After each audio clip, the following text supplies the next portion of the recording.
comment rester bienveillant la nuit. Alors précisément la nuit, elle a spécifié la nuit, moi je dirais de façon générale, quand on est fatigué.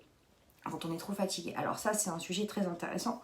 Je pense que beaucoup de parents se sentent, on va dire, concernés par ce sujet, puisque la fatigue, quand on est parent, c'est quelque chose que tout le monde connaît.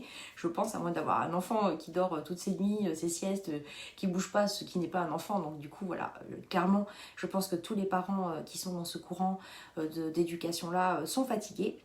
Donc c'est effectivement un bon sujet. Donc les causes de la fatigue, bon, comme je disais, c'est déjà, même sans avoir plusieurs enfants, déjà avoir juste un enfant en bas âge jusqu'à 3-4 ans, c'est voilà, c'est assez fatigant quand même, un petit. Donc voilà, ça c'est les causes de la fatigue première. Après, il peut y avoir aussi le cumul de trop d'activités. Je vois des mamans, beaucoup, qui s'imposent énormément de choses qui ne sont pas forcément prioritaires. Et quand on est fatigué, il faut savoir prioriser en fait. Prioriser ses activités, prioriser les tâches ménagères. Voilà, c'est quelque chose d'important de savoir voir où est-ce qu'on peut un peu lâcher du lest et où est-ce que vraiment faut rester faut ne rien lâcher pour pouvoir continuer à vivre au quotidien quand même, c'est normal aussi.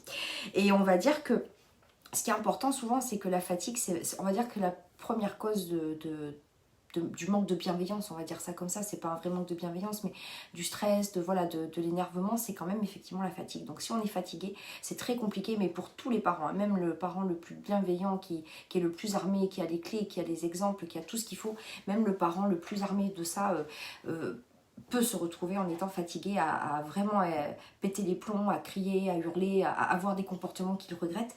Et ça, il faut vraiment en avoir conscience, il n'y a pas de parents parfaits. Voilà, on y passe tous, on arrive tous à ce stade-là, en ayant des enfants, à crier ou voilà, à déborder, à dire des choses parfois, suivant l'éducation qu'on a eue, suivant ce qu'on a reçu nous-mêmes comme patrimoine, on va dire, éducatif, c'est très compliqué. Voilà, même quelqu'un qui a eu un super patrimoine éducatif, moi c'est mon cas, ça n'a pas toujours été facile et voilà, ça arrive.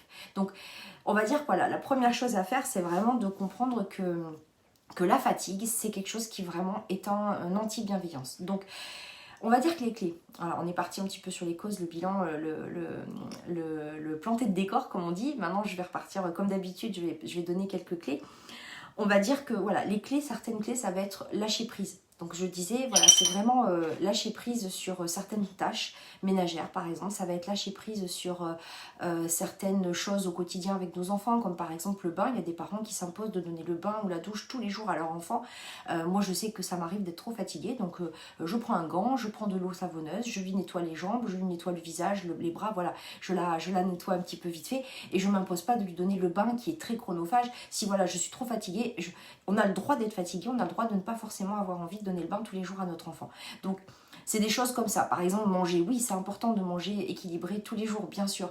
Après, on peut essayer de s'organiser pour, par exemple, faire le dimanche plusieurs repas dans la semaine, plusieurs repas à l'avance, et puis les mettre au congélateur et avoir à les sortir rapidement. C'est quelque chose qui va éviter d'être fatigué tous les soirs, de se poser la question et de culpabiliser, de rentrer dans un cercle en se disant oh là là, elle n'a pas mangé ou il n'a pas mangé.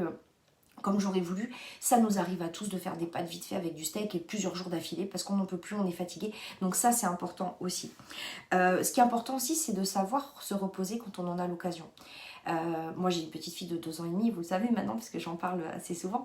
C'est vraiment important de savoir se dire bon, est-ce que par exemple là, faire mon repassage c'est vraiment urgent, je suis fatiguée, non, on se dit c'est pas grave, le repassage ça attendra, vaut mieux dormir 1 heure ou 2 et remplir son réservoir et être beaucoup plus apte à accueillir les émotions de notre enfant et réussir, on va dire, à se canaliser nous-mêmes et du coup à montrer l'exemple aussi de comment se canaliser plutôt que enfin, il y a des tâches ménagères qui sont pas forcément urgente ni hyper importante. On va dire que entre par exemple 3 grains de poussière qui traînent et hurler sur son enfant, peut-être qu'il vaut mieux choisir les 3 grains de poussière, se reposer et du coup prendre ce temps-là pour notre enfant pour faire des choses qui sont importantes pour lui et ne pas le traumatiser. Alors après, nos enfants sont costauds quand même, hein. C'est pas parce qu'on va hurler 1 fois, 2 fois, voilà, ils sont en capacité de comprendre qu'on est fatigué, ils sont en capacité d'accepter aussi nos excuses. Ça c'est important, ça fait partie des clés qui sont importantes pour moi, c'est-à-dire savoir savoir demander pardon, donner des explications, déresponsabiliser l'enfant, lui dire ce n'est pas de ta faute, j'étais fatiguée, j'ai mal dormi, nous avons, cette nuit, nous avons été aux urgences, du coup j'ai dormi à peine 2 heures, et aujourd'hui maman, voilà, elle n'arrive pas à rester calme, mais je vais faire des efforts, ce n'est pas ta faute, ça c'est important. Vraiment, c'est important de lui dire que ce n'est pas sa faute. Qu'il comprenne que c'est pas lui, en fait, qui est en cause de notre énervement, mais bel et bien nous qui n'arrivons pas à gérer nos émotions. Et c'est assez impressionnant parce que moi, je vois avec ma petite de 2 ans, quand moi-même je suis dans cet état d'esprit, coucou maman, je vois que t'es connectée, ça fait plaisir de savoir que t'es là maman. Et c'est Bérénice Giraud, ma maman, coucou. Et ça y est, je suis perturbée de savoir que t'es là. Donc en fait, quand on sait que notre enfant quand notre enfant comprend qu'à 2 ans et demi, ce n'est pas de sa faute, ou 3 ans ou 4 ans, bien évidemment plus grand, que ce n'est pas de sa faute si on est énervé, si on prend notre responsabilité et qu'on sait demander pardon, notre enfant saura lui-même aussi demander pardon. Moi, j'ai ma petite fille de 2 ans et demi avec qui une fois ça m'est arrivé de m'énerver, de vraiment, ça m'est arrivé plusieurs fois, mais sur cette fois-ci, ça m'est arrivé vraiment de m'énerver. Elle était fâchée et après coup, je lui ai vraiment dit, je suis désolée, j'aurais pas dû m'agacer comme ça, c'était pas adapté à la situation et ce n'est pas ta faute. Et elle est mignonne parce qu'elle a su me dire, maman, pardon, moi qui y ai, moi tapez-toi, pardon aussi. Donc c'était mignon parce que ça montre vraiment que l'exemple de demander pardon, c'est important. Qu'ils sachent, qu'ils sachent que c'est pas de leur faute, qu'on sait s'excuser. Donc déjà voilà, se déresponsabiliser de ça, se déculpabiliser, pardon, pas se déresponsabiliser, mais savoir voilà que on est humain et on peut être fatigué, on a le droit d'être fatigué, on a le droit d'être énervé et il ne faut pas s'auto-flageller pour autant. Ça, c'est important aussi. Ce qui est important aussi, c'est de savoir déléguer, de trouver un ami, une amie, un parent, la maman, tu sais de quoi je parle, un parent, une nounou, quelqu'un qui peut aussi nous soulager si on est vraiment trop épuisé. C'est trop compliqué en fait de gérer tout seul. Je pense notamment maman solo. J'ai été maman solo à une époque, c'est hyper difficile. Heureusement, j'avais effectivement ma maman pour m'aider, mais il faut vraiment prendre conscience que élever un enfant tout seul, c'est très dur. Même à 2, c'est très difficile. On dit en Afrique, il faut tout un village pour élever un enfant. Donc en France, on est loin du village, hein, donc on est vraiment tout seul avec ses responsabilités face à notre enfant. Donc c'est quelque chose, voilà, il faut savoir déléguer. Ou même peut-être, par exemple, si on a les moyens, ou pas les moyens, mais de demander à quelqu'un de nous aider pour venir faire le ménage. Enfin, c'est des choses, voilà, si vraiment on se sent dépassé, il faut savoir reconnaître nos limites et les accepter. Et ça, c'est quelque chose vraiment d'important. Après, une autre solution pour remplir aussi notre réservoir, parce que quand on est fatigué, on a souvent le réservoir qui est vide, c'est de trouver des choses qui nous font plaisir dans la journée. Il faut savoir être égoïste. Alors, égoïste, c'est un grand mot, mais il faut savoir se dire, bon, là j'ai besoin de boire un café tranquille, j'ai besoin d'aller par exemple prendre 10 minutes pour me mettre au soleil parce que c'est un capital solaire, parce que c'est important, prendre le temps de par exemple lire un peu, alors évidemment on ne va pas lire un bouquin quand on a plusieurs enfants, c'est un peu compliqué, mais prendre le temps de lire un petit peu, de faire quelque chose qui nous fait plaisir, regarder une série, prendre le temps de manger quelque chose qui nous fait du bien, qui nous fait plaisir.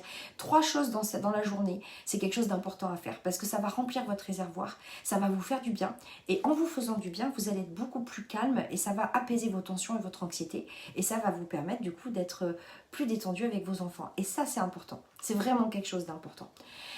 Je vais terminer sur la mission, comme d'habitude. Je dirais que la mission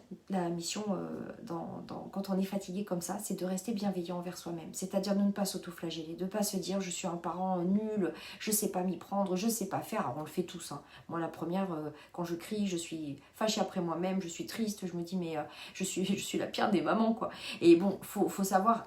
C'est possible de, voilà, on pense ça, on ressent ça, mais il faut vite se reprendre et se dire, bon, non, voilà, j'ai fait une erreur, parce que si nous-mêmes on s'auto-flagelle quand on fait une erreur, comment dire à nos enfants, t'as le droit à l'erreur, ne t'auto-flagelle pas. Donc déjà, la première chose en tant que parent, c'est l'exemple et de dire, bon, voilà, effectivement, là j'ai fait une erreur, j'ai crié, j'ai pas eu le comportement qu'il fallait. Moi dernièrement, par exemple, je dérivais au niveau du sommeil. Voilà, je suis fatiguée le soir, j'ai besoin de mon temps, d'avoir du temps pour moi avec mon mari, avec ma grande fille et ma petite qui s'endort à 10h, j'y arrivais pas et j'ai dérapé quoi. Je lui ai dit non, écoute, j'en peux plus, je te laisse et je l'ai laissé dans sa chambre. Je suis revenue évidemment, mais même pas une minute après parce que je m'en voulais, mais à un moment donné, on a le droit aussi de se dire bon ben voilà, j'ai fait une erreur, c'est pas non plus, je suis pas la dernière des mamans. Donc ça c'est important aussi. Le lendemain, je lui ai expliqué, je lui ai dit voilà, je faisais une erreur, que fallait que je prenne le temps avec elle de vraiment l'endormir, que j'étais trop fatiguée, j'avais besoin de temps pour moi. Voilà, je suis dans un moment actuellement où j'ai l'impression de ne pas avoir d'espace vital. Donc ça c'est hyper important. Donc moi j'ai rééquilibré les choses de mon côté, faire des choses qui me font plaisir et je l'ai déculpabilisé et déresponsabilisé de ça. Et ça se passe mieux, ça y est. Donc c'est quelque chose vraiment d'important, de comprendre que on n'est pas parfait et que c'est très bien comme ça. C'est très bien de pas être parfait. Voilà, on a fait un petit peu le tour. Je pense que cette vidéo est un petit peu plus courte que les autres. C'est un sujet, on va dire, qui est quand même pas aussi complexe que les autres. C'est un peu plus, on va dire, généraliste aussi. Donc ben, n'hésitez pas à commenter si ça vous a plu, si vous avez des questions. Enfin, comme d'habitude, n'hésitez pas à vous positionner, à m'expliquer vos problématiques aussi si vous le souhaitez, pour qu'on puisse en discuter. En tout cas, je vous remercie d'avoir été là, de m'avoir suivi et je vous souhaite une très bonne journée. Au revoir!